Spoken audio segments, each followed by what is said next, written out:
right, good morning, everybody. Thank you so much for being here. My name is Matt Haller, President and CEO of the International Franchise Association. It is so great to welcome you to Detroit and to Little Caesars headquarters, one of the hallmark franchise brands and the third largest pizza chain in the world, with restaurants in each of the 50 U.S. states and 28 countries and territories. I really want to thank Dave and the Little Caesars team for having us. We look forward to being joined here by the Lieutenant Governor, by Senator Peters. We have U.S. Representative Jack Bergman with us, along with several other Detroit area state and local elected officials and members of the franchising community who are part of this discussion we're going to have this morning. For those of you who may not be as familiar with the IFA, we are the world's oldest and largest association representing franchising. We serve as the voice of the franchising community in Washington and around the states to protect, to enhance, and to promote the franchise business model. There are over 800,000 local franchise businesses in the United States today, with over 23,000 here in Michigan, employing 250,000 individuals in this state. We are here in Detroit this morning and for the next 2 days to talk about the benefits that the franchise business model creates for the U.S. economy, to get to know the people and the stories behind these businesses and the opportunities they create for their employees, for their communities, and the people that they serve every day. We have 15 franchisors and franchisees with us. We look forward to hearing your stories. With this being a large group, we want to make sure we give everyone the opportunity to speak. So please, when I ask you your question, give a brief introduction of yourself and your business when you're answering your question. And be sure to push the button on the microphone to activate the speaker. Two other quick housekeeping items before we get going. There are restrooms right behind me down this hall. And following the roundtable, Dave and his team, you'll hear from the Little Caesars team in the room just behind that wall. And we will get an opportunity to taste some of the amazing pizza items from their menu. And with that, I'd like to introduce Dave Scrivano, President and CEO of Little Caesars, to welcome everybody to the panel. Great. Well, thanks, Matt. Hey, welcome everybody to Little Caesars Global Resource Center is what we call it. It's our global campus, our world headquarters. We've hosted many groups over the years, but I don't know if any as esteemed as this group. So I really appreciate you all coming in. Hopefully you have a lot of fun. I mean, Little Caesars is about family, about fun, about innovation. We're a fast-growing company. I've been with Little Caesars for 26 years. I've been in the franchise industry for 36 years. I started actually my career making pizzas in New York. I was an assistant manager, worked my way up to store manager, worked my way up to supervisor, and took a corporate path after about 10 years or so. Decided to make a change from my old pizza company to Little Caesars. Fell in love with the Illich family, Mike Illich, Marion Illich. I feel about them like I feel about my own parents. I love them. A tough day in 2017 when Mr. I passed, and Mrs. I is still with us, and I still talk to her. But they've created such a special organization around franchising, and we have so many franchising opportunities at Little Caesars, but so many franchisees that we believe are family as well, and a few are with us today that I've known for many years. So I've been in this role for 20 years, quite a stint as a president CEO. Loved every minute of it, and I welcome you all here. The best part of the day will be lunch. You're probably going to get pizza, and our new Crazy Puffs, which are the best new product that we've launched in many years. So very excited about that, and hopefully you'll get a chance to take a little tour around the building. I'm very proud of this building. We built this brand new facility, ground up. We announced it in 2014. We moved in 2019, and it's beyond all expectations. We're able to host meetings like this, and it joins our Fox campus, the Fox Office Center right there. You can see right across the street. We connect by a bridge, and we have collaboration with other companies within the Illich organization right here, and most of our operations are headquartered right here, and we see franchisees all the time. So welcome to our building. You might even get to see our pizza garden on the third floor. We grow ingredients to show our fresh ingredients that we have, and at the end of the harvest season we have a little pizza party right here at our building using those ingredients. So I'll turn it back to Matt. All right, thanks so much, Dave. Well, I'm going to throw it right back to you with our first question on the panel. And part of the Open for Opportunity campaign was explaining the franchise business model. For people who aren't in franchising, the model's not always intuitive, right? So could you just explain, how has franchising allowed Little Caesars as a business to contribute to the betterment of the communities where your brand does business? Sure. My days are filled being with franchisees, and it's really the franchising model. I think the IFA even says, franchising is being in business. It's not by yourself. It's part of an organization, a bigger organization. So you're not by yourself. You're with a brand. The franchisees are the owner-operators throughout the country. We have hundreds and hundreds of operators throughout the United States, and when you get into our 28 international markets, we surpass 1,000 franchisees. The franchisees are in the community every single day, and it enables us to connect. And it's so important because they operate the business. They hire from the local community. They build relationships with the schools, with the different parts of the community to enable them to be part of that community. And that enables us to give back. And we give back in many ways. But I think I'll first turn it to Brent, who's one of our franchisees. And maybe, Brent, you can give a little snippet. You're a local franchisee here in Detroit. I've known you for all 26 years I've been here, because you've been here longer than me. But Brent, maybe you can talk a little bit about community. Thanks, Dave. The community, when I think about it, what Little Caesars does as a franchisees or franchise community, we really support the community by way of our value. When you think about times past, it was one parent had to work outside the home, another parent stayed inside the home, but today it's two parents, right? And that's not from a want, it's a need. And I just can appreciate the way Little Caesars continue to maintain that value standard, that we can support the community in that effort. So part of what has happened over the years, and a part of the Illich's generosity, levering our franchise body, we really are able to give back. So we have a few programs that we sponsor at Little Caesars. One is called the Little Caesars Love Kitchen, and that's a big rig kitchen on wheels. It serves pizza. It's a big truck, a big semi-truck. It's actually multiple trucks, and we're putting two new trucks on the road. And what that truck does, it travels community to community. And we join with franchisees like Brent. We supply the truck. We supply the logistics. The franchisees supply the people and the ingredients. And we serve every single day of the year. And since its inception, many decades ago, we've served nearly 4 million people in need. The target of the Love Kitchen are those who are underserved, disaster survivers, or people that help out. And the last time I served on the Love Kitchen was a couple months ago at the NFL draft. I served with Amon-Ra St. Brown. It was a fun activity for me. We served at COTS, which is a local center, and we presented a check for $50,000 to COTS in conjunction with the NFL, which was a great thing. And after the check, I said, well, we're going to come back next year to serve again. And the center director said, no. Your local franchisee gives free pizza every week to our kids as a service to our community. So we give back, every day. So that's one piece that we give back to the community. And Afia is on our strategic planning board, and she's in charge of our community initiatives. So maybe, Afia, you can speak a little bit about more community that we get into. Yes. Hello, everyone. My name is Afia Phillips, and I'm the Chief Information Security Officer for Little Caesars and Illich Companies. I've been working here for 3.5 years, and it's been an awesome experience. So before I go into that, just want to preface this by saying, born and raised in the city of Detroit, been to Detroit public school systems from elementary until high school, and also my alma mater is Wayne State University. I've always lived in the city of Detroit, never left the city of Detroit. And, it's on purpose because I truly believe in the city, and I connect so much with Little Caesars. As Little Caesars, that the core of Little Caesars, our values, is to give back and serve others.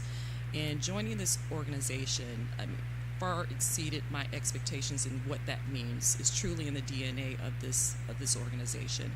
And so in being one of the leads of this the strategic planning for how we engage the community, we've done so in so many ways. We've given back to the community by connecting with different organizations of the community. Mitch Album's organization, Say Yes, we volunteer there and serve with that organization annually. And also we have a host of other organizations that we connect with through our Little Caesars Cares program as well, where we're enabling our colleagues who work here at Little Caesars to give back to the community and support these organizations that are connected through our Little Caesars Cares program. And so it really serves as, it's more of a blast radius effect, because I have so many colleagues that say, through our efforts and enabling them to give back to these programs in the community, they do so in their personal time as well. And it's really a game changer for just making sure that we have a better world in serving and helping the communities that we operate in. So definitely so many great things that we're doing here on, with serving the community, and I'm so happy and proud to be a part of that. And just to add on two more things to what Afia said, two other franchise-sponsored activities that we do every year. First is what most local people know, Little Caesars Hockey. Little Caesars Hockey, we're famous for Little Caesars Hockey. Some people say, I'm with Little Caesars. I said, oh, where do you work? Oh, I play hockey, or I played hockey.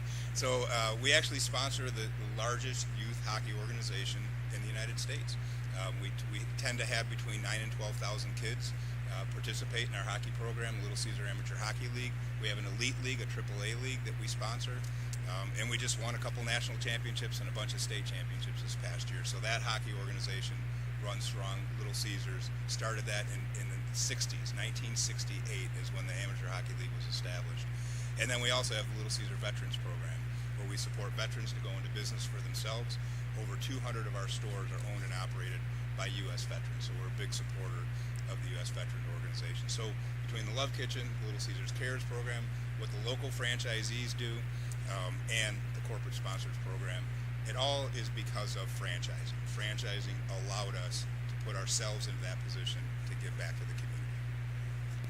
It's so great. It's almost a manifestation of all of the IFA's foundation's programs, which are all about VetFran, which Steve White, who is the foundation's president, chairs and has chaired our veterans program, helping reduce barriers to entry for veteran small business ownership, in an area we're increasingly focused in, we'll talk about a little later, getting underrepresented minorities into franchise business ownership through a new program we launched last year.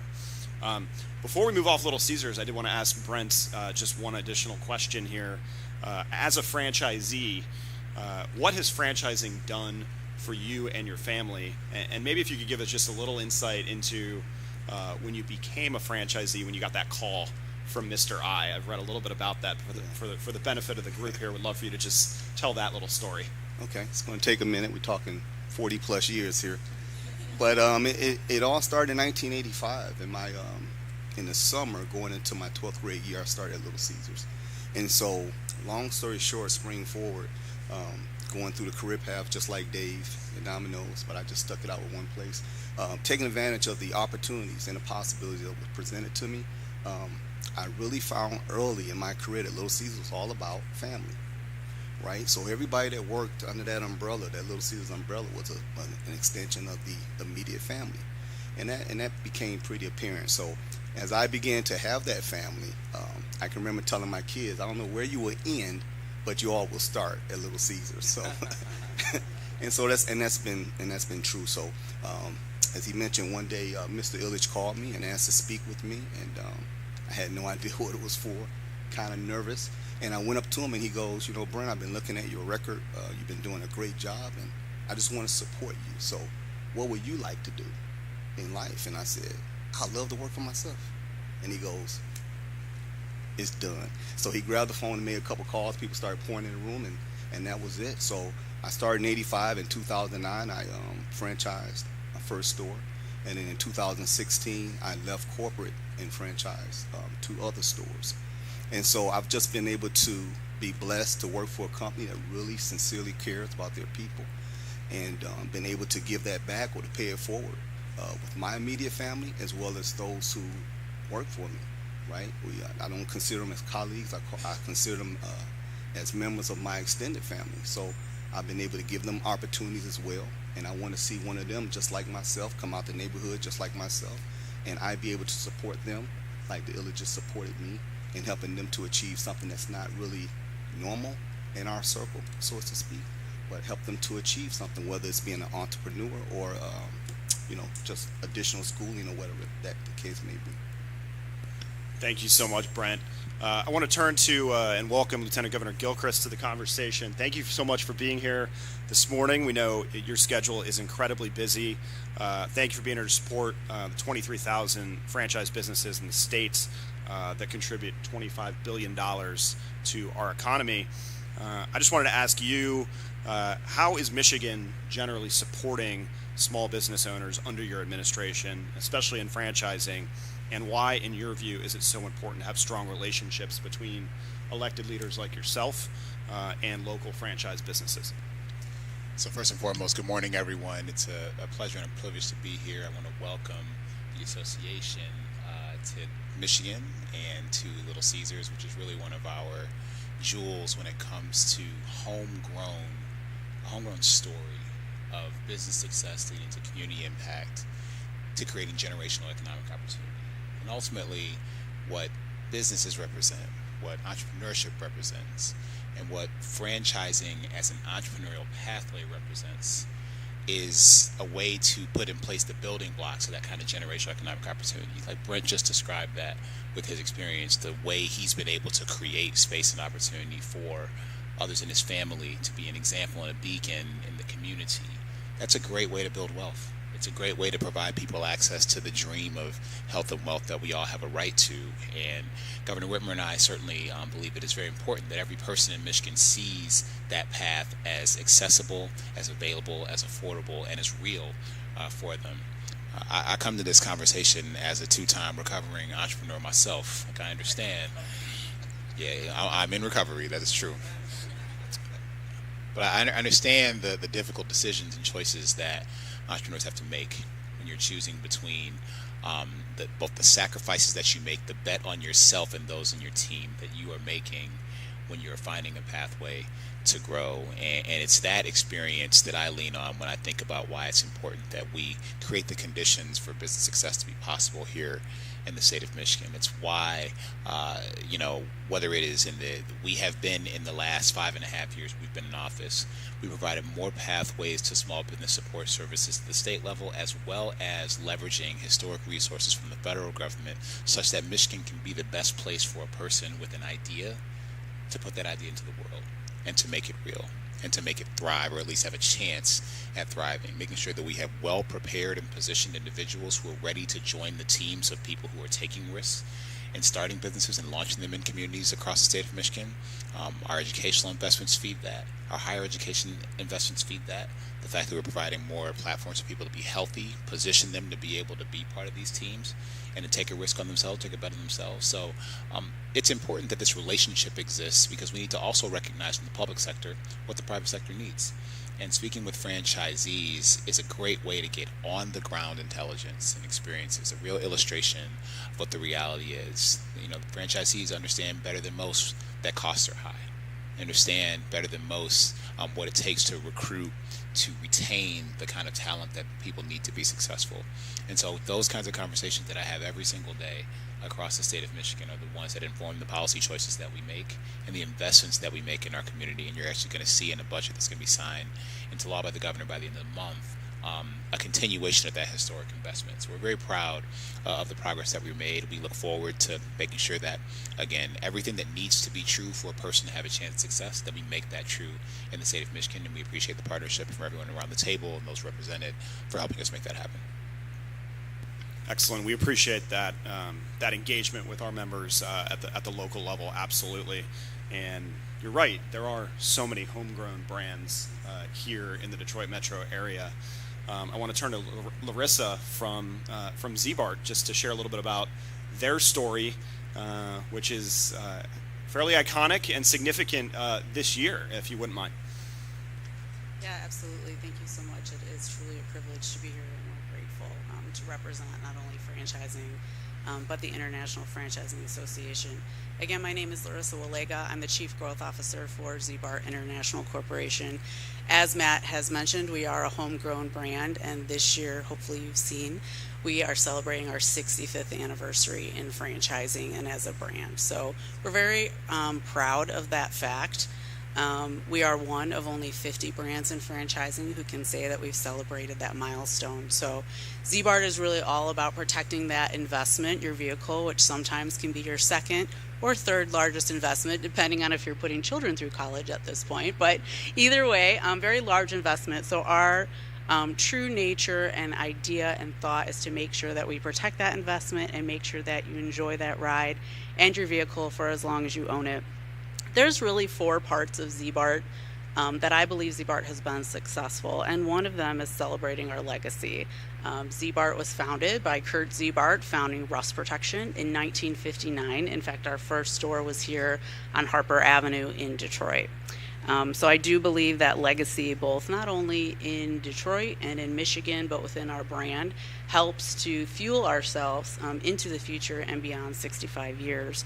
I also believe that innovation, both in the state of Michigan, throughout Detroit, and through our brand, has propelled us forward. It's allowed our franchise owners greater investment, allowed our employees and our team members at our World Support Center in Troy to be successful too. And it's also allowed drivers to really understand and appreciate their vehicles as well.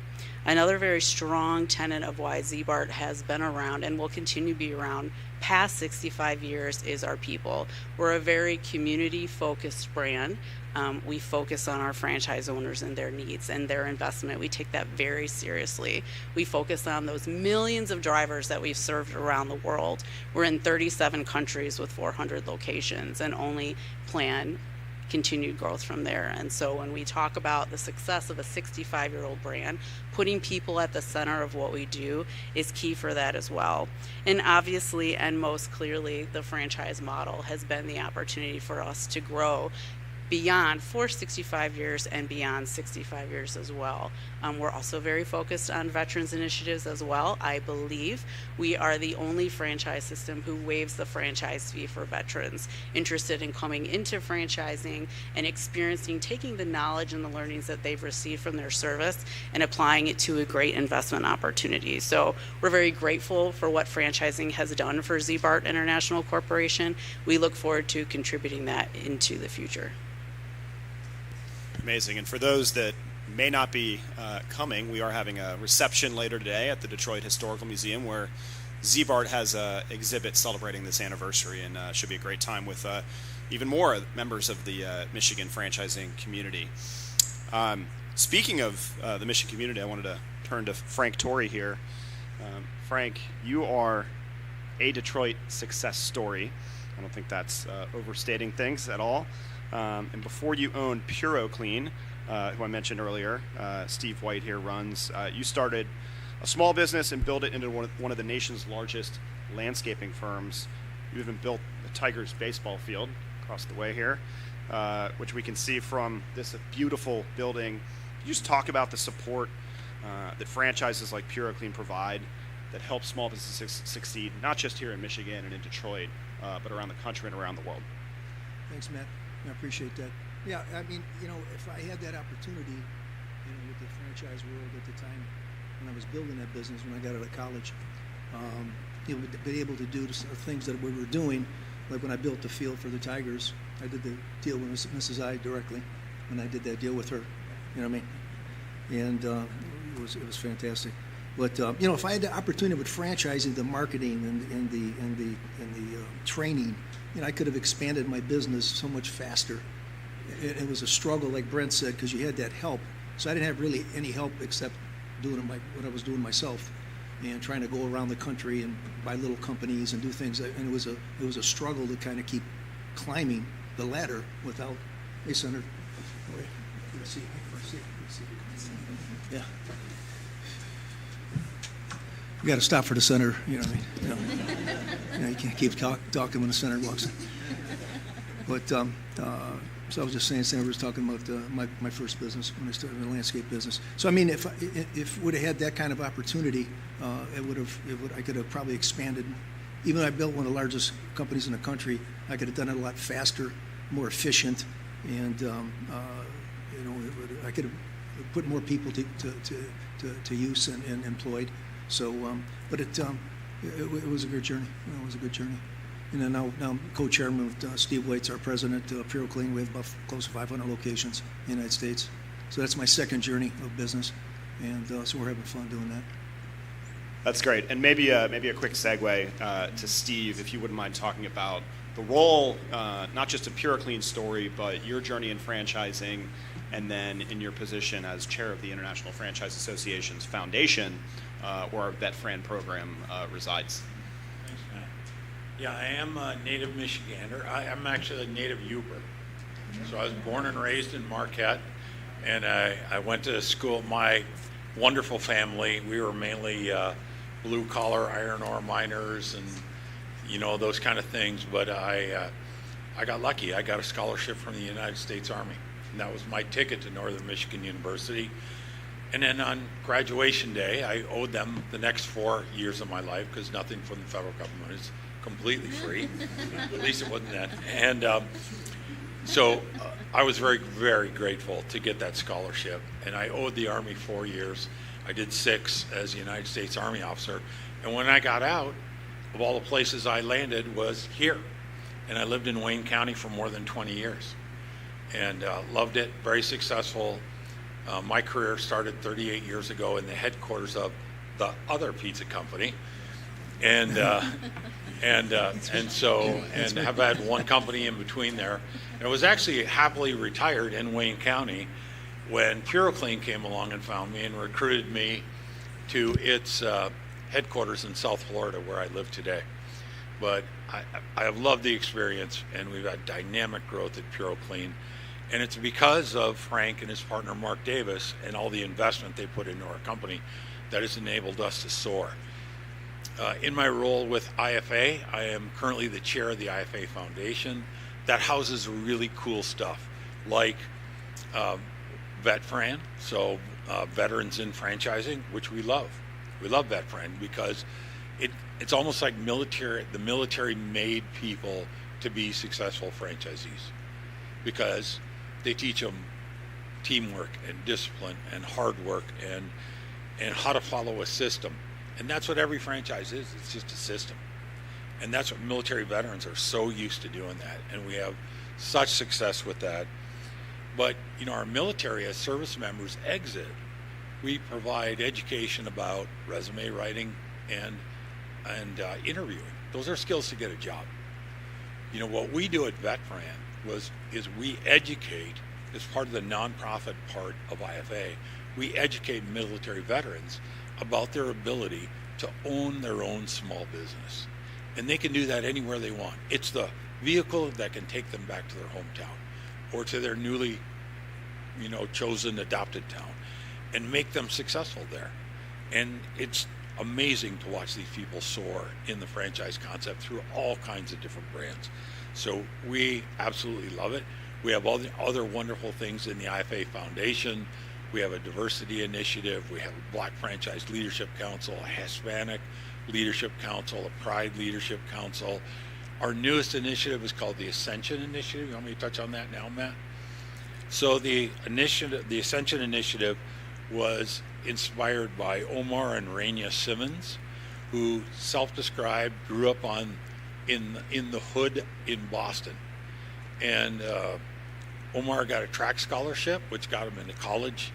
He ended up with a business career. He ultimately ended up as a Planet Fitness franchisee. And Omar and Raina built a phenomenal business in Planet Fitness franchise. And then a couple of years ago, sold to private equity, came to us at IFA and said, we want to start an initiative. This is the first time, because of franchising, this is the first time for either side of our family to ever build generational wealth. And it's because of franchising.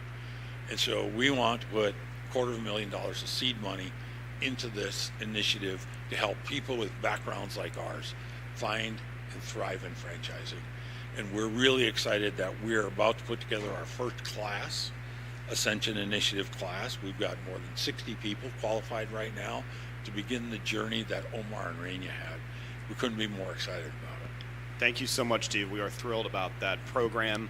And I appreciate your nice segue to the Veterans Initiatives, because I did want to turn to Congressman Bergman, veteran himself, who has quite a distinguished career serving in the U.S. Marine Corps. You were Lieutenant General and also served as a commercial airline pilot, all while also owning your own business. And as Steve touched on, in franchising, 14% of franchise owners are veterans, compared with, I believe, 7% in the U.S. population of small business ownership. So we over-index there. Could you just talk about how Congress is supporting veteran small business owners, and any other observations in your career as a veteran business owner and now in public service, and how we can better support the franchising community? Thanks, Matt, and thanks for everybody for being here. It's an honor and a pleasure to be with you all. And I just want to put things in perspective. In 1967, when Little Caesars was opening its first store in Detroit, I was learning to make pizzas in a little southern Minnesota college town. We didn't have the advantage, if you will, of a franchise at the time. It was a mom and pop business serving a college and a farm town population who came there. And so I developed my appreciation for what it means to work at a small restaurant, what it takes for an owner to do it, what sometimes the struggles that they had because they didn't have the backup of a larger corporation behind them to enable them to succeed. And I'll admit, hey, just so you know for the record, a Hawaiian pizza with pineapple and Canadian bacon. If anybody slides a piece here, I will stop talking immediately. But Steve said it best when it comes to veterans. And by the way, I serve on Armed Services, Veterans Affairs, and also Budget. But that link, when men and women leave the service, whether it's after 4 years or 40 years, and whatever they're going to do next, they bring skill sets, they bring resilience, but I think most importantly, they bring a desire. In so many cases, they want to try something themselves. They want to do something, but in the military, you've got backup and support. So, as the association to help franchisees get rolling, you guys provide an incredible opportunity for individuals, or in some cases, there's someone meets someone in the service, one of their best friends, and they get out together and they say, let's start a business. What do we do? And what we do in the federal government, I believe, is, number one, stay out of the way as best we can to let, if there's regulations, leave it to the states to regulate your food and all of that. There are certain things the federal government has to be involved with. But where we can play a role, and a proactive, positive role, in the future of being a franchisee and the future of your association, is to understand, number one, your business model, and number two, understand what these men and women are capable of. And in a different life, when I was still in uniform, I had responsibility for the individual ready reserve. What that means, every service has it. Men and women who've completed their obligated service, let's say 4 years, less than 8, and they're out there. They're on their own, starting a business, but they're obligated if recalled. Okay, that dynamic right there is a very positive time for many people as they transition from their uniform to whatever they're going to do next. So I could talk for a long time about this, but I'm just going to say that through your association, you take someone who already has some confidence, some resilience, but not a whole lot of business expertise as to how to knit it all together into an opportunity. And that's what you do. So I'm here to listen, to learn, And again, make the federal government, from the House of Representatives standpoint, you're a partner, but not an obstacle. So glad to be here, and thank you. Well, we appreciate your steadfast support of franchising in your various roles in Congress and helping keep the appropriate role of the federal agencies out of our business model. Although there are federal agencies that we do partner very closely with, and this is a nice segue to welcome Senator Peters to the conversation. We really appreciate you being here this morning. We know you have multiple jobs right now, and really appreciate you spending time with us this morning. And you have been such a leader on an issue of real importance to all of the people who might be watching this morning and are thinking about franchise ownership and the importance of what we call in franchising due diligence, to understand obligations before you enter a relationship with a franchisor. And the primary federal agency, the Federal Trade Commission, has been looking at the franchise rule for many years. They haven't yet taken a step to actually update the franchise rule. And the franchise rule is really what governs how a brand communicates what that franchise offering is to a new potential franchisee, like a Brent or so many other stories that are around this table. And frankly, that rule needs to be modernized. It needs to be updated. We have seen over the last 2 years a little bit of a focus by the commission to overreach, in our view, and some of the letters that you've led in a bipartisan way, really appreciate pushing back on some of that overreach from the commission. So one, I just wanted to thank you very much for your leadership on that issue. But what else do you think can be done to help alleviate some of the uncertainty the FTC has caused us? And what else are you seeing from your position, both here representing the state of Michigan and nationally as we head into an interesting next few months politically? So you want me to talk about the politics too? You get to take this in the direction you want to go, Senator. I was going to say, yeah, that's right. Yeah, the congressman wants to have a rebuttal depending on what I say there. So it's dangerous territory to tread into with such an august body here. So, but let me first off talk about FTC rule, but in a preface to that, just let you know how pleased I am to be here with all of you, because you are incredible individuals that are running great businesses. That I always said, small business in Michigan, and Lieutenant Governor will agree with me, are the heart and soul of our state. Entrepreneurial spirit, creating jobs, creating economic opportunity, and really allowing people to pursue their version of the American dream, which is to start a business, to grow that business, support your family, hire people. And as all owners of small businesses, the people who work for you are also, I know, part of your family as well. You have a very extended family. You care deeply about the men and women who work with you, and that's something very, very special. So we want to be able to support that in any way we can. I'm particularly supportive of franchise, why we're a lead on those letters to the FTC, because they have to step up their game here and get acting on it, but they have to do it in a thoughtful, balanced way as we're looking at moving forward. Certainly their job is to protect folks who are going to get into a franchise, to make sure that you have the ability to have all the information you need to make a thoughtful decision as to whether or not you want to get into that franchise. But it has to be done in a way that isn't overly burdensome, as Congressman was talking about. We don't want to have regulations that overreach, that just and actually may deter people from getting into an opportunity that will likely be transformative for their life. They shouldn't be deterred. We should be working ways to enable that and to support that. And that's why in the letters that I've led, we've talked about making sure that they're hearing from all the stakeholders, from all sides of the issue. In fact, I think when the first one went out, over 5,500 responses came in, so it was a massive amount of information, which is good. Now they're out there still doing it. I know you looked at some of the ways they propose it appear a little hostile. This should not appear hostile. This should not be a hostile process. This should be a collaborative process where we're working together. That's why we're going to keep pushing that issue.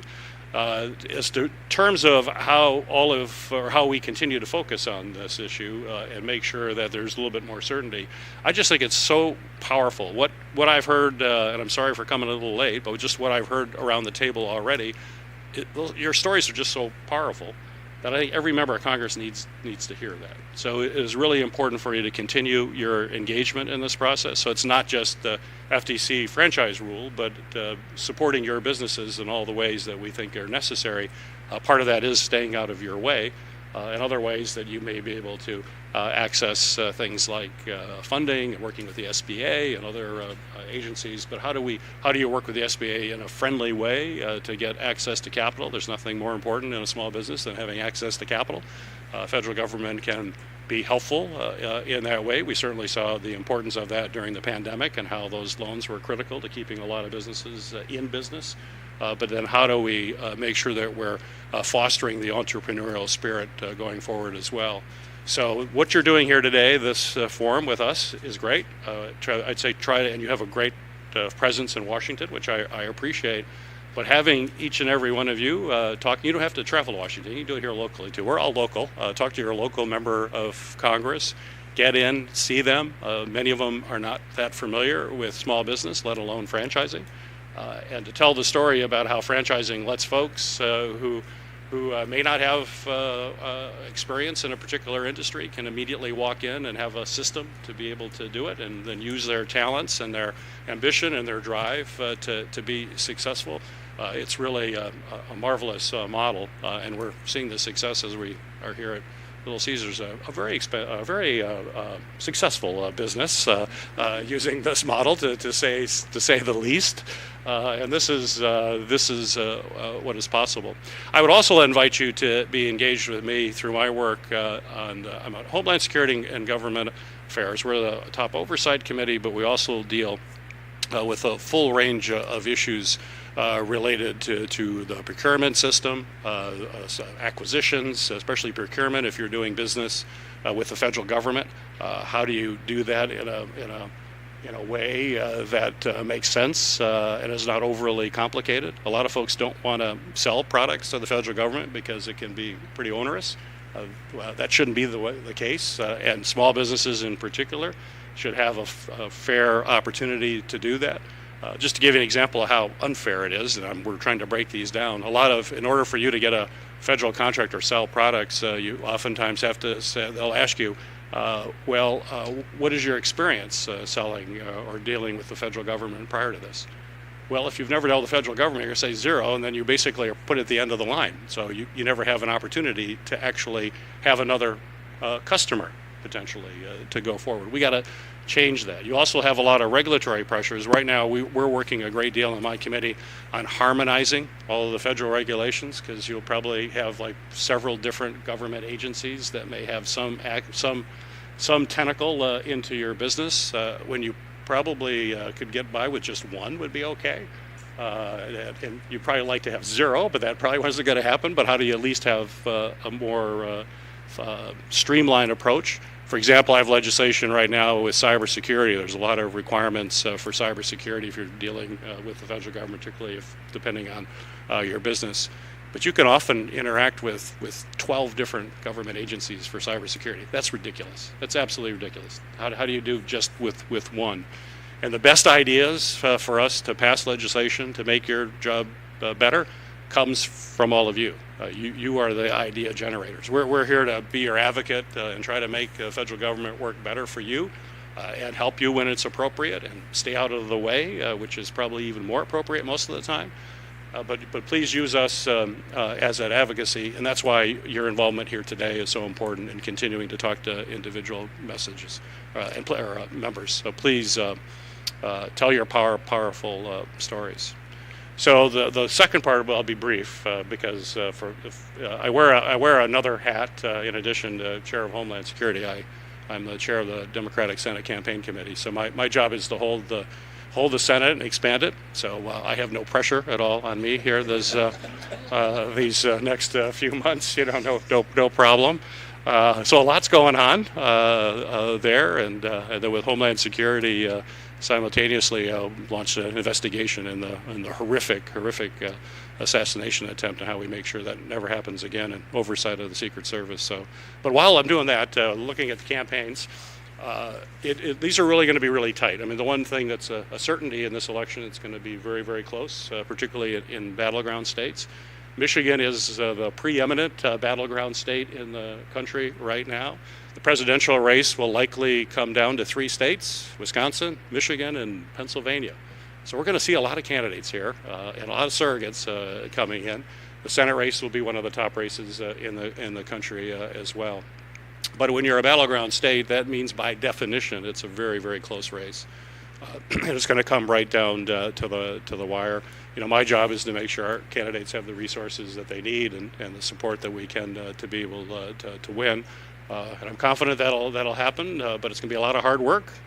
And the best thing for everyone is to get involved. If you have a favorite candidate on one side or the other, get involved. But know that the entire country, and in many respects the whole world, is going to be looking at us here in Michigan and the race, because it's going to determine, likely will determine both the presidency and a majority in the United States Senate. So put your tray table up, put your seatbelt on, and get ready to take off. Thank you. Is that a pilot reference? Yes, exactly. By the way, for any of you who flew on Northwest Airlines between 1985 and 2005, I might have been your pilot. I just wanted to say I never personally lost any of your luggage. And I may not have taken you from A to B. We ended up at C because of some issue with weather or maintenance. But the point is, I just echo Senator Peters' comments about we're all in this together, pure and simple.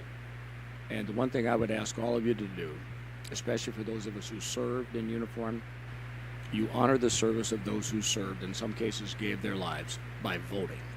Do not vote. Amen to that. Thank you, Senator Peters and Congressman Bergman. Dave, did you want to make a quick follow-up there? Sure, yeah, just to follow up, and kind of interesting, we have a lot of policymakers, just dawn on me, maybe they don't all fully understand the franchising model. So I think it's a good opportunity to just talk a little bit about the model for those who aren't familiar. Like I said, I've been in the business 36 years, only franchising. And franchising, I believe, Matt, correct me, it's second largest private employer in America, franchise businesses. So, I mean, we employ millions, hundreds, just millions of people around the country. But when you talk about franchising, and like I said earlier, franchising is people in business for themselves, but not by themselves. So just to expand on that, so people understand, the for yourself, franchisees are truly business owners. They invest their own money, hard-earned, Brent's life savings. I've been a franchisee twice in my career, my own money, many around the room. I know Todd and Christy, their own money. They hire, they train, they equip their stores, they deal with the customers. I mean, they are in the business every single day in the trenches.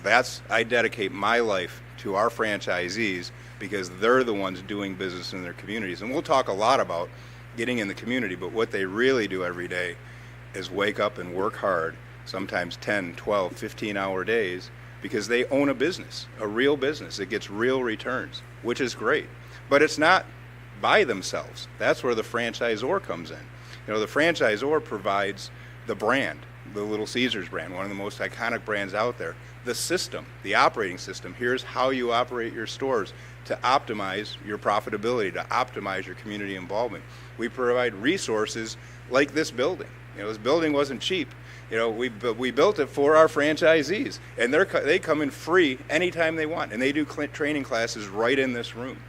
We provide innovation like the Pizza Portal, or new products like Crazy Puffs. We have an R&D center right in this building. We have a technology division right in this building. So we'll provide cutting-edge technology, cutting-edge products, cutting-edge training, all of the best so that our franchisees can be successful, not by themselves, but for themselves. So that's what franchising is all about, and that's why this model is so important to support at the federal level, at the local level, at the city level, because we're providing jobs for all kinds of people, an opportunity for people to succeed in business. So, amazing summary. Thank you so much, Dave. And I think what we want to do is turn to some of those franchisees to really tell their story.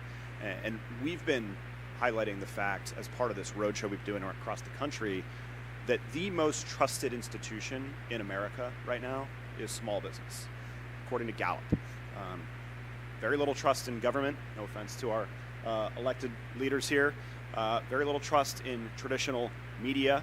Very low trust in big corporations. But the most trusted institution in America are small business owners in a community. And that is what franchising is made up of. So Mandy, I wanted to turn to you because you are such a great story. You started as a Baskin-Robbins ice cream scooper and worked your way up to being a multi-unit franchise owner. Would just love for you to talk about how you now provide the same opportunities for your local team members to rise within your business in the Detroit area. Thank you for having me here. So a little bit of background. I did start at Baskin-Robbins 30 years ago, but I'm now a multi-franchisee. We have our big bulk of it. I'm also the COO of the company. I'm also a franchisee myself. We have about 75 locations, about 55 are in Michigan. Our big bulk is the Inspire brand. We have Dunkin', Baskin-Robbins, Jimmy John's, and we recently just brought our first traditional Dunkin' to downtown Detroit, which is down the street. Very proud of that, but I really do like that you guys are asking me this question because it's a very, dear question to my heart. That's how I started in this part of, the franchise world. And I think for our organization and our franchise group, it really truly comes down to, identifying who is within our organization that is career driven and who those leaders are if they're resilient was a big word that I think I've heard today. Obviously, you have to be a resilient leader, eager to learn, and we take the time to meet with them, go over what is your goals to be, in your future, what do you want in your life, and really try to mentor them on the path of becoming a franchise partner. I have a couple with me here today to, help support and be a part of the process. And really, at the end of the day, we find that it's worth really investing in these partners within our organization to grow our, our brand and our franchise, and to give them that growth and that wealth as well. Well, there's so many different personas of people who become franchisees, and there are so many different types of stories. I think we've done a really interesting job today of bringing people to the table that come from all sorts of different walks of life. So from employee to owner, as we've heard from both Brent and Mandy. But Vicki, I wanted to turn to you because you made the transition, as we see oftentimes in franchising, from corporate America to become a franchisee within Chick-fil-A. I'd love for you to talk a little bit about your story of becoming a franchise owner.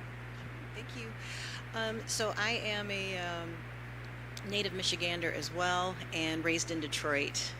DPS kid. So a lot of similar stories around, which is always good. And I appreciate being around the table today. Coming out of the University of Michigan, I decided to go into the field of marketing and advertising, and started with a small agency that eventually won the Chrysler business. And it was a great time to be there because you go from, I was a low man on the totem pole, so it was my first job. So you go from, having clients to having Chrysler as a client. So it was a big leap, and I was fortunate enough to be able to participate in the process, as well as be one of the first on the ground on the team that was supporting Chrysler, and then eventually was recruited to their larger general market agency, which was eventually called BBDO Detroit, and then had global responsibilities. Definitely was there during the merger, and so was spending time traveling all over the world. But eventually decided to make the transition because of my family. I had gotten married. We were looking to start our family, and I'm a bit of a planner, and so I was just thinking, how is this going to work?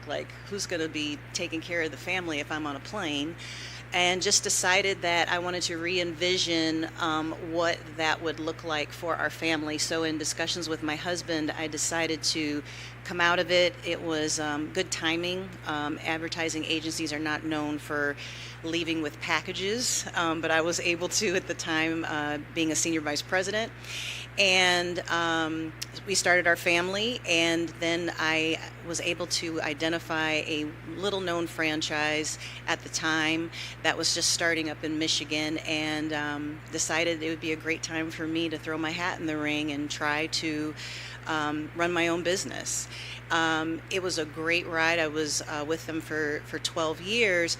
But in my heart of hearts, I think that part of the importance of franchising is kind of knowing who you are and who you want to partner with.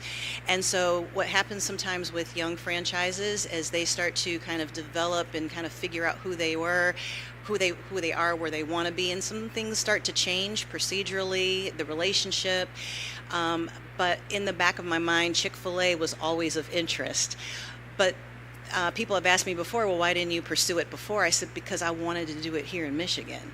And I said, and my husband and I had actually called down there, like, when are you coming to Michigan? Like, when? And so one day I opened up an email, just one of those random emails that normally you wouldn't open, and I found out that Chick-fil-A was coming and they were doing an informational meeting. And so I grabbed my brother and ran over to a information meeting that was in one of the hotels. I believe it was the Marriott in Troy, and there were clearly hundreds of people there, just hundreds. But I will tell you that I walked in there with one purpose, to get information so I could submit my application, because I had identified Chick-fil-A as somebody I thought would be a great partner, for me. And not that there's anything wrong with any other franchise systems. It was just what was going to be good for me and my family. And so I'm sure many of you have heard that the Chick-fil-A selection process is a bit unique. It can be a little daunting. I've heard it. People give examples of it's so harder to be a Chick-fil-A operator than getting into the CIA. I do not believe that to be true. I don't believe that's true at all. But it is a bit of a daunting process, and there's definitely some patience in mind, but I trusted the process and was selected in November of 21 and was able to open my restaurant in Livonia in January of 23. What I can say is one of the most rewarding things, in addition to the partnership, is that when I started the first franchise, my son was one. It was me, him, and the baby carrier everywhere. This time around, both kids, my son and my daughter, were a little older, and so it was very intentional that they see the process from start to finish. They were able to see Mom going to all the interviews. They would hear, what happened at the interview, all the way to when I got selected. They were there when I was able to graduate out of my training class. In addition to that, they were part of the construction process. They were there when I met with the Chamber of Commerce. And so they were able to see the steps, because in today's society, everything is some of our younger people they just expect things to kind of turn around really quickly. And there is a bit of patience and grit and focus that's needed in that. And I wanted them to see it. And so this has been written about a couple of times that, my process was 5 years. But keep in mind that I put my application in before Chick-fil-A even built the first restaurant here. And then there was the pandemic. So, in between all of that, I'm working, I'm consulting, I'm learning as much about the restaurant as possible, because this was a vision that we had and we were able to make it come true. And I can tell you it's been completely worthwhile. Both kids have worked in the restaurant. We have, in my restaurant in particular, over 100 staff. We carry about 110 on a regular basis, ranging from 16 to whatever whatever. We don't stop, because it's about the passion for what we do every day and the intention behind what we're trying to do in the community on a regular basis. And then the only other thing I would say is that I love the intention of how we open restaurants here. Right now there's only 9, but I can tell you there's more coming. And everything from identifying local nonprofits in the area that we give a year's worth of Chick-fil-A to, in addition to serving some of the local schools, our Leadership Academy, as well as our Shared Table program, where we're donating food, in my case, to the Salvation Army of Detroit. So it's seems like a short time, but there's a lot that we've done in a little bit of time, and I'm excited for what comes next. Such a great story. Thank you so much. And I think, there's really a connectivity between that long journey that you went on, which is really what we call due diligence, right? Mm-hmm. Between the brand and the potential franchisee, so that we get it right. And that is why the work that Senator Peters touched on at the FTC is so critical, because we want to match the right franchisee with the right brand and have the right set of clear expectations going into that relationship. And that is what leads to great outcomes for brand growth, for franchisee profitability, for employees, and for communities. That is the goal here. You also touched on family, and I wanted to go to Joni, because for you, also with a small restaurant brand that people have generally heard of, would love for you to just talk about franchising and your family business in the McDonald's system here, and how it's helped you create generational wealth for you and your siblings. Well, good morning, everyone. My name is Joni Thrower Davis, and I'm a recovering attorney. I think somebody was recovering with something. And I'm also a second-generation McDonald's franchisee. My family has been in the McDonald's business since the late 80s. And I should start by saying that my father was a former Detroit Lion. And when he left the Lions, he went into PR, and he realized very quickly that whenever a company is downsizing, PR and community relations tend to be sort of those first departments that folks tend to cut. And he realized at that time that he didn't want to be in that position ever again. He wanted to be in a position where he could sort of control his own fate. And so there was a program with the NAACP, and it was called the Fair Share Program.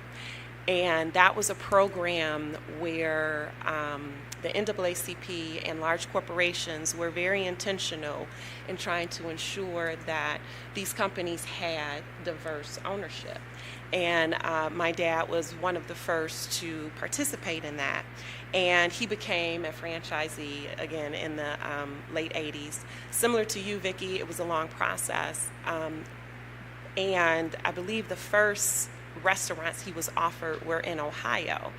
And he said, no, I want to be, here in Michigan where my family was. And, I saw that process. My siblings saw that process. So you being very intentional and wanting to show your kids that will hopefully, make a difference. But at any rate, our first restaurant was right here in Detroit. It was 2 miles from my grade school. And my brother and I, we would come home or come to the restaurant, which was home back then. We would come to the restaurant. We would do our homework. We were in DPS. We would do our, which is Detroit Public Schools for those of you who are not from here. We'd do our homework in the lobby. Once we finished, he gave us 2 towels. One was for the tables and one was for the chairs, and we proceeded to clean the lobby. Now, I was the, goody two-shoes. My brother would terrorize the employees when he finished, but that's another story. But by the time I was 16, I was realizing that I really couldn't have a weekend with my friends. And so I said, Dad, hey, you think I could get, some time with my friends? And he said, I got you. Well, his I got you was that he gave my friends their first jobs. Okay. Brilliant. So, yeah.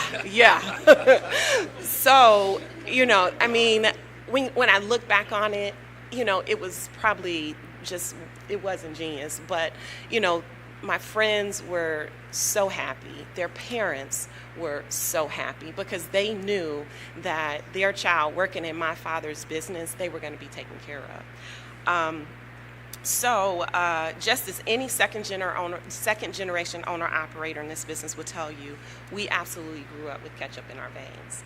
And my siblings, they immediately became owner operators. They went to school, became owner operators. I, again, went off to law school because I realized that my parents really wanted to create something that would have sort of just that generational longevity, just that generational wealth. And so I went to law school. I practiced for about 10 years and developed the relationships, tried to gain all the knowledge that I could to bring back into the family business. Our family grew to have 7 owner-operators, my siblings, all of my siblings, my brother-in-law, and at one point we had the most restaurants in the McDonald's system. We grew here in Michigan and then also in New Orleans, Louisiana.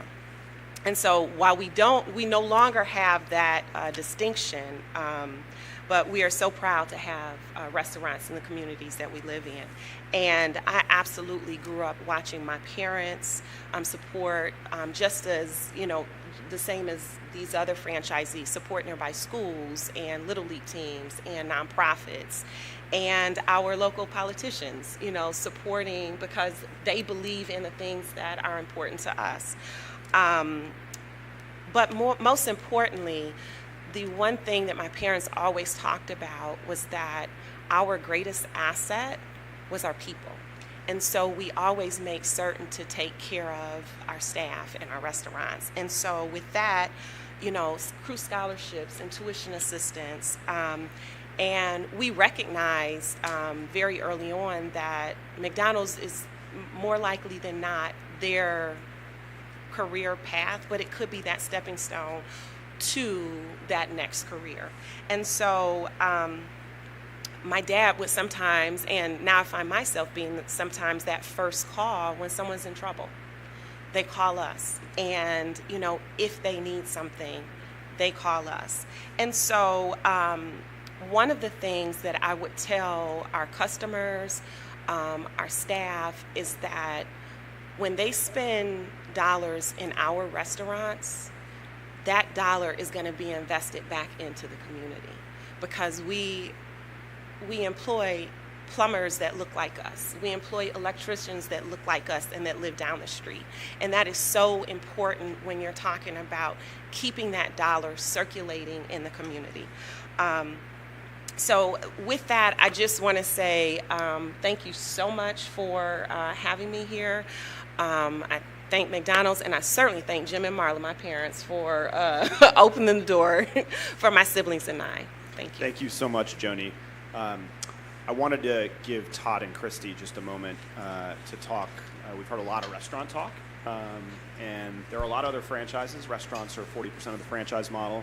Todd and Christy, along with Brent and Diane and Larissa and Steve, represents what we call kind of the non-food retail aspect of the franchise business model. And you guys have been in franchising a number of different brands over your career. I would love for you to talk for a moment before we turn to our state representatives here to talk about how the state is working to support businesses like yours. Sure. Well, thank you, and so great to hear so many of your stories. Grew up here in Michigan on the west side of the state and live in southeast Michigan now. We've been so blessed, first by God, but then second by franchising. Over, as Matt mentioned, a 30-year career that both Christy and I have had. We're business partners, but also married partners. Over a 30-year career and 15 different brands that we've invested in or partnered or led. We have been blessed. And similarly, just like all politics are local, all franchising is local. And a couple of the brands that we were involved in early on, like Mr. Handyman and Molly Maid, Mr. Handyman, where we built 300 units nationwide, Molly Maid, where there were 450 units nationwide. They were right out of Michigan here. And we were partnered and blessed in those brands. And when we would come to an area, we would look for who's going to buy into that formula and that format. It's a service brand. And so somebody was going to be the mayor of Mr. Handyman in that local area and build wealth for their family and succeed. Or similarly, be the mayor of Molly Maid, right? And so today, more recently, we're the largest franchisee. So I've been a franchisee and part of the franchisor, and now very much franchisee today again. We're the largest franchisee in Massage Envy in the country, and we have a number of units here in Southeast Michigan, and so we're participating in all these markets. We're also in Sola salons, and Sola is kind of unique. We have a lot of units in Michigan, and Sola is kind of unique because it actually creates entrepreneurs within the salon suites, and so creating more jobs and opportunity. And then also Partners in Office Pride, a commercial cleaning franchisor. And today, I mentioned we're blessed. We have over 5,000 partners and employees and constituents, and never would have dreamed we'd be in a position like this. It's enabled us to be the mayor of franchising in our communities. It's enabled us to pay a lot of taxes in. But that's what the mayor does. You got to drive growth in the community, right? And it's also enabled us to create a foundation that's helped us to support our charitable causes. And so it's really been a blessing. So. I would just add to that, we've been blessed to be brought up at the feet of entrepreneurs here in the Michigan area, both of us, and different families in different areas of Michigan. And we just wished our parents would have had the background of being brought up in franchising, because knowing what we know now after spending 30 years in the industry, it would have helped them grow more successfully at a faster pace, accelerated pace, as well as keep them from making some of the mistakes that they made. They're both successful and sold out of those opportunities, but we wish they would have known what we know now today and been brought up in franchising, because it would have accelerated their growth and creating more generational wealth. So we appreciate the opportunity and love Michigan. Well, we love both your passion for franchising here in Michigan, but also really evangelists for it around the country in your work with the IFA over so many years. I want to turn to Senator Santana and Representative Burns next. We heard from the Lieutenant Governor earlier about the work of the budget, and you've heard this morning in the conversation, a lot of the things that our business model has done to support the creation of small businesses and the growth of these brands. I just want to give you both an opportunity to talk about how the state can continue to support this through different programs and initiatives that each of you have made a priority. So good morning, everyone. Let me just say that, my pathway to small businesses and franchises is very unique. I grew up in a house where I've seen 5 businesses go belly up. And so I know what that looks like for a lot of our entrepreneurs across the state of Michigan, where they're taking that risk within the 1 to 5 years and trying to develop their businesses with no path forward, especially if they did not come from that type of background, or family members did not have that wherewithal to have businesses themselves. But I just think back, listening to all of you, I just think to myself, there could have been 2 paths here for my husband and I, because he had an uncle who owned the most 7-Elevens in the country in the west side of the country. And so at the time we graduated from college, we could have been working at the 7-Elevens instead of being in politics. So that is but I'm grateful that we chose the other path. But I just wanted to say that, working prior to being in the legislature with small business owners who were unbankable, who were initiating those businesses, who were starting just to build their capacity, but not having the resources to start a business, was really critical to those small business owners, not necessarily franchisees, being able to start. And sometimes that's what's necessary to propel businesses like the 65-year business over here that's been a part of Michigan for so long. But when I think about the state of Michigan and the risks and the challenges that franchisees have, there's a lot of programs that we provide throughout the state that help to support small businesses. But when I think about the challenges, I think about the labor. Just really being able to, as franchisees, and I've talked to Joni on many occasions about just really having a workforce that's able to support those businesses is really critical to being able to move your business model forward, but also be able to put that investment back in our communities. And so I think it's important that the state continue to help support workforce to be able to help support the franchise businesses here in our state. Secondly, a lot of business owners have, cash flow issues, which is something that's really real. And if we have an economic downturn or a local issue or a tragedy, like COVID, for example, that can impact the business significantly. And I think that what we've been able to do as a state is make sure that those businesses continue to be supported, but more importantly, making sure that we have the resources available at the local level to do that. And then I will just say lastly, I think Congressman Bergman mentioned this, just really getting out of the way of the business owners is really critical to being able to, get through the regulation aspect of starting a business, being able to make sure that we have a swift and sure process for those who want to go on that path of becoming a business owner is really critical. But the challenge in Michigan is that everybody at the local level likes to have their own fiefdom of how they do things. And so we as a state are great about being decentralized, but the challenge in the state as well is that we're decentralized. And so at the local level, it becomes a challenge. And so how do we make those processes better as a state? We do it by making sure that our small business centers have the resources to help build that capacity for those business owners. We, work with partnership with organizations like yours, like the IFA Association, that really is crucial to making sure that those risk factors for those franchisees is not as difficult as it was for my mom, who started a small business many times.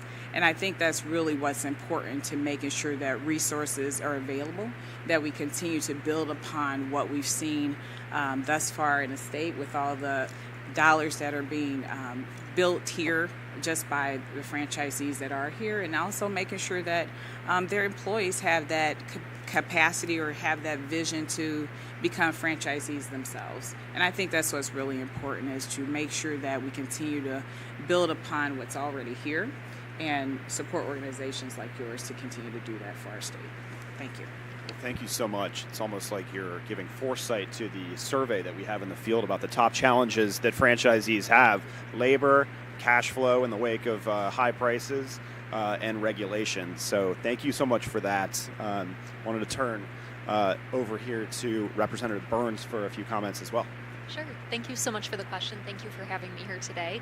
And picking up where Senator Santana left off, there are a variety of things at the state level we can do to support small businesses, entrepreneurs, and franchisees. I'll kind of break it down into three main areas, though. The first has to do with the MEDC, our Michigan Economic Development Corporation. The team at MEDC really provides tremendous resources to folks who are looking to start a business, folks who are in that entrepreneurial space. So at the state level, I think we really need to make sure that we are staffing and funding and supporting the MEDC so that they can really do that critical work. I think that's one of kind of the legs of the stool that we see at the state level. Another piece really has to do with our higher education institutions. Before I came to the legislature, I worked at U of M for about 10 years, not in the entrepreneurial space, but certainly I saw a lot of our students going through, our business school, really looking to, get into that space as they grew and matured as adults and as professionals. And not only do our higher education institutions provide, business-focused classes and degrees, but several throughout the state have centers that are specifically focused on entrepreneurship. So making sure that we are providing appropriate resources and funding to our, higher ed institutions across the state is really critical, because they are a really fertile learning ground for a lot of folks who are looking to do this work and to be kind of at this table and in this space one day. So I think that's really important as well. And the third and last thing I'll mention really just has to do with our local chambers of commerce. In the city of Dearborn, which Senator Santana and I both represent, we have multiple local chambers just within one city with about 110,000 residents. And if anybody knows Dearborn, we are kind of a global community. We are a city and a community that really thrives on small business, entrepreneurship. We see every day new restaurants, bakeries, coffee shops opening. If you're looking for amazing Yemeni coffee, come to Dearborn. If you're looking for a good burger, we've got you covered. And so Dearborn really is a place where we see entrepreneurship and franchisees thriving as well. And so I think when we, look at kind of the statewide economy and what success looks like across Michigan, all of that really starts at the local level. I really believe that and passionate about that. I think everyone in this room has spoken to their personal and local experiences and how much of a familial process this is with your own, families, your own relatives, and your staff who become like an extended family to you. So I've seen that in the communities that I represent, and I think really supporting and empowering our local chambers is really key. So kind of covering all the bases as best we can. Can I just make another comment too? I think, just touching on what Representative Burns said, also I think one of the other things that we have to take into, just future conversations as well is that young people today don't necessarily want to go to college. They want to start their own business. They are definitely looking at doing more around technology and things of that nature. And so franchising may be another opportunity for them to actually become entrepreneurs in a different way. And I think that's something that can be fostered more in our state as well. And I think that's really important to just uplift the fact that young people want to chart their own courses in life, and this is a way to do that too. So I asked Matt if I can close out my portion a little bit early because I got to run to a quick meeting, and Matt's going to finish up with a few other comments. But I want to thank everybody for coming here and coming to the Little Caesars Global Headquarters. Thanks to our franchisees that are here, and thanks to all the franchisees that are part of this and all the policymakers. Hope you enjoy the lunch. You're going to get a great pizza lunch, hopefully the best pizza you're going to have all year, and a great tour of this building. And I kind of just want to finish out by saying a thank you to our founders, Mike and Marion Illich. And, they founded this business in 1959. It's an example of an extraordinary franchise business, but it too is a family business, the ownership of Little Caesars. And Chris Illich is now the steward of all the Illich businesses. And what has franchising created? The Illiches have been able to invest over $3 billion in the city of Detroit with the Detroit Tigers and building Little Caesars Arena, renovating the Fox Theater, and continuing with Olympia development, and also donating through all of their organizations over $250 million back to the community. So it's just an example of franchisor, franchisee working together, and that's all in addition to what all of our franchisees do locally for their community. So Chris Illich, a big shout out. He's done an outstanding job, and the Illich family, and I just want to thank all of you for being part of Little Caesars and our headquarters and spending time with us today. So thank you very much. Thank you so much for having us, Dave, and your team has been amazing to work with. Thank you. Okay, we have 3 franchisees, and I do want to have Kevin kind of close us out here to really bring it home into Detroit. So, Diane, I'd love to just go back to the veterans conversation because your story is really one that I think really brings this to life. So if you wouldn't mind. Yes, thank you for having me. And just hold the mic down just a little bit. Big B franchisee for the last 8 years. My journey started watching my dad do multiple businesses, very hardworking. He didn't hit it big until he signed up with Midas. So that worked out very well for my family, and when my dad passed, I used his money to start my own franchise journey, and so that's where the generational wealth came in. My journey with Big B took me back to my early days in the Army as an officer coming out of college. I had a guaranteed job, and 3 years of my life were indebted to the Army.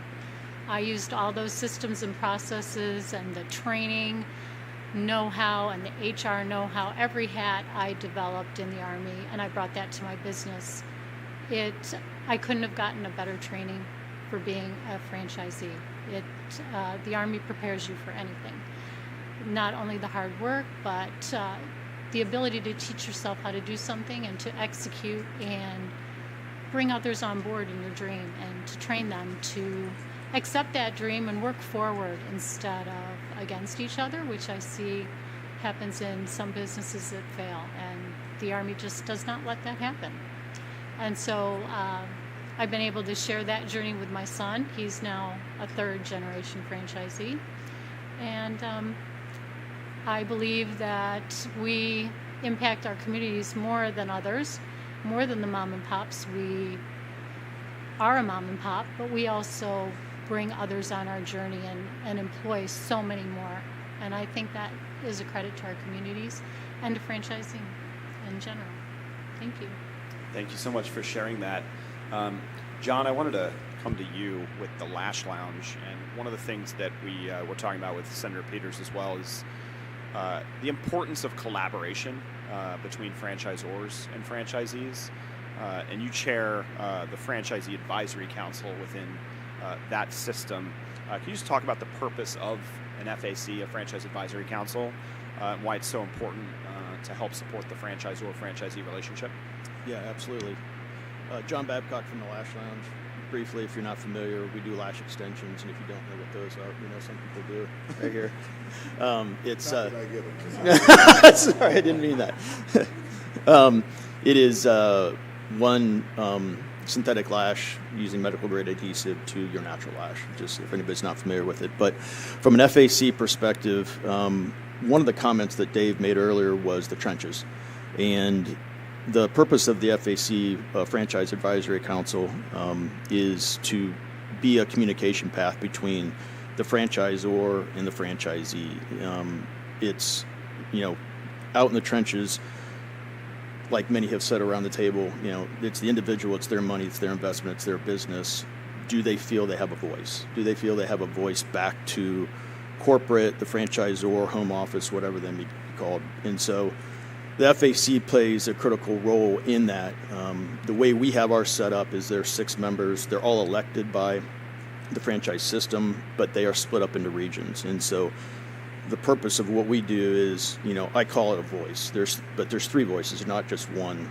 One of the voices is with the franchisees out in the system, out every day, what's working, what's not working, gathering that feedback and filtering that back to corporate. The second voice is being, a consultant to the franchisor on the initiatives they're setting, the goals they're setting, and how can the franchise system best support those. And then the third voice is, now that we know that information, what's the priorities and such, we can communicate that back to the system. So it's, the way Dave described it's very, very accurate in terms of you got a set of entrepreneurs that are out in the trenches working hard every day. This is their living. And you've got this support structure that's there to help them be successful. The FAC is to bridge that. I think it's so important, that conversation, that we're elevating that right now, particularly as we have seen, as I mentioned earlier, sometimes this perception that franchisees are they don't have a voice, right? And franchisors are making these sort of one-sided decisions that franchisees have to take. It's a real collaboration. Franchisees are the ones on the ground, and they need to have a voice. And the role of advisory councils or franchisee associations is just so critical in creating healthy franchise or franchisee relationships.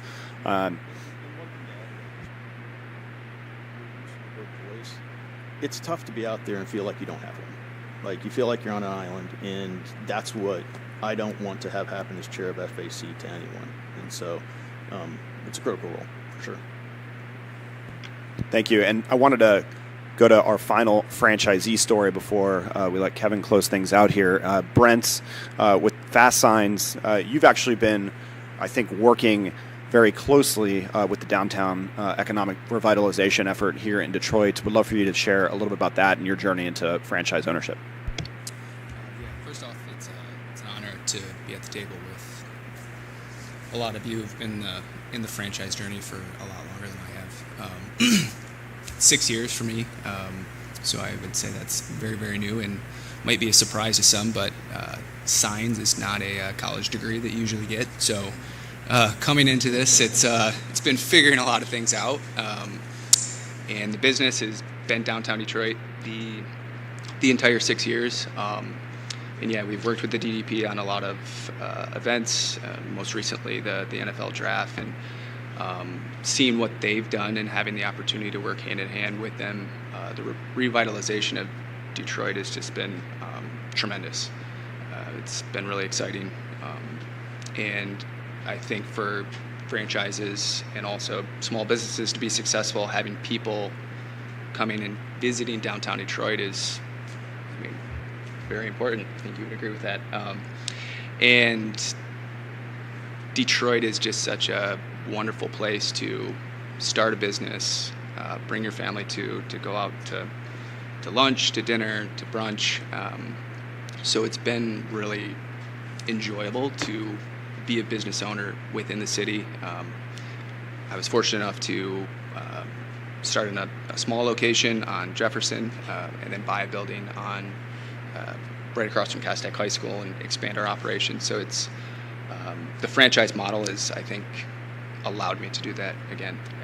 I don't think without the building blocks of Fast Signs, you're very familiar with Catherine Munson. I think she's a tremendous leader. My particular franchisor has set me up for success, and it's been a great journey, a short one, and I hope it is as long as everyone else's. The stories have been really exciting and encouraging, and I look forward to trying to replicate some of your stories. Thank you so much for that, and it is a big kitchen table of franchising and one that we're trying to continue to make even bigger. Kevin Johnson with the Detroit Economic and Growth Commission, wanted to let you have one of the final words here as you sit, from where you sit, how can we leverage the franchise business model to stimulate growth, particularly I don't even think it's fair to call Detroit any longer an underserved area. I mean, with everything that's going on here, it may be playing into the misnomer, but what can we do to keep more franchises coming to Detroit, and what lessons can other cities learn from what you all have done here?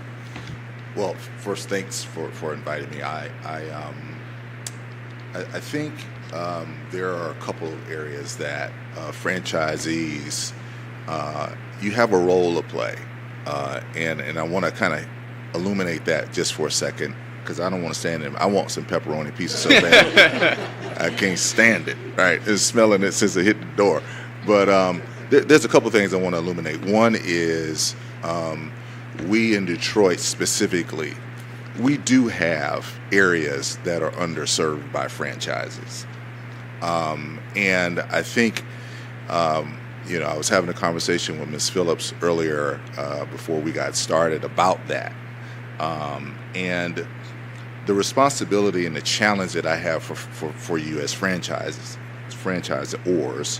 or franchisees, whichever side of that you sit on, is one, there's three positions that businesses have. Three. One is you can make a neighborhood by your presence. Two, you can stabilize a neighborhood by your presence. And three, you can provide services in neighborhoods that don't have them. Entrepreneurially speaking, job generating opportunities, and for those of you in the food side of it, Ms. Thrower and others, you might provide the meal for that person, that family. That's the only meal they get all day long because you're in their neighborhood.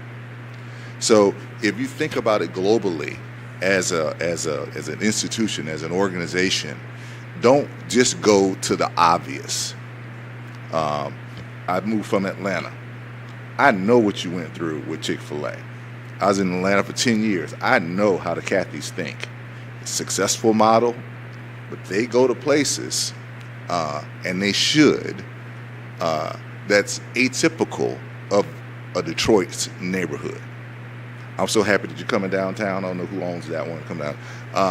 But I'm talking about on the east side. I'm talking about on the extreme west side of the city, where you could make a neighborhood by your presence. So I think as we talk through all of the benefits of franchisees, don't just think about it in the context of you being an entrepreneur. Think a little bit more broadly of what it would mean to have a Chick-fil-A on Livernois, or on Grandmont, in the Grandmont Rosedale neighborhood, what that would do and what you would attract because you made that decision to come there. So I say that in the most humble way that I can, that let's think a little bit more broadly about having your brands in neighborhoods, because what we do need in Detroit is neighborhood stabilization and not disinvestment. Thank you. Thank you so much for that. And just in my hometown of Washington, D.C., I've seen a lot of that. Franchise brands as almost anchor tenants for areas of the city that have gone through tremendous revitalization. So I think it's a great point, well stated. Congressman Bergman, we're going to let you make a couple final remarks before Lieutenant Governor Gilchrist closes us out here. Well, number one, thank you to all of you. I've got pages of notes to take back to Washington, D.C. to inform my colleagues who are interested in what you all have achieved, how you've persevered through what you persevered through with your persistence, your patience, and your stick-to-itiveness. I can share your story back there. And if I could sum up what I heard about being a franchisee, is you're in business for yourself, but not by yourself. And I think that's a very strong message. So thank you. Thank you. Lieutenant Governor? I want to echo the gratitude to everyone for participating in this conversation. It has been educational and informative and also inspiring. All of your stories are very important and people need to understand them. I say that because I alluded to myself being a two-time recovering entrepreneur, but that was, an accidental path for me. When I was a kid, I lived on the east side of Detroit that Kevin talked about, and I didn't know what entrepreneurship was. I didn't know how businesses started. I thought they just happened. I didn't realize it was a person that made a choice and an investment, whether it was a franchise or an independent business. I didn't understand that. And so someone alluded to the importance of exposing people to the notion of franchising. I think that is an important subset of something we're trying to do here in Michigan, which is expose more people to the notion, the understanding, the experience of entrepreneurship. It is a critical path for people and families to build generational wealth, to create economic stability and mobility, to create neighborhood stability and vitality. And so I want you all to just recognize the tremendous role you play by both the example you set as well as how you share your story. It creates the conditions for more people to see a new pathway for themselves. And that is so important as we try to optimize and maximize the trajectory of every person and every community here in the state of Michigan and all the communities that IFA touches. So I appreciate your presence here in Michigan. Welcome again. I hope everyone has an amazing time and spends a lot of money at franchises that are grounded here in the state of Michigan while you're here. And I look forward to the growth that we can all experience together. Thank you. Thank you, Lieutenant Governor. You really echoed what the mission of the IFA is there. And I do have one piece of homework for everybody, which I think the Lieutenant Governor also just shared. Dave and I actually are bylining a column that'll run on Monday in the Detroit News, really highlighting this roadshow and the role that franchising plays in helping people go into business for themselves but not by themselves, and really emphasizing the role that it plays with veterans and minority small business ownership. So our biggest challenge in franchising, many franchisors say this, is finding new people to become franchisees. And so for the lawmakers here, would welcome sharing that message on your social media and with your platforms that you have over the coming days and weeks. And for all of our participants around the table, we will share that with you, share that with your networks, because you are influencers in your own rights. As I mentioned, 80% of Americans believe that small business owners, of which each of you are, even the brands are small businesses, the most trusted institution. So thank you for your time. I am now the only thing standing between you and pizza and other goodies behind that door. So thank you. And for those watching online, thank you for joining as well.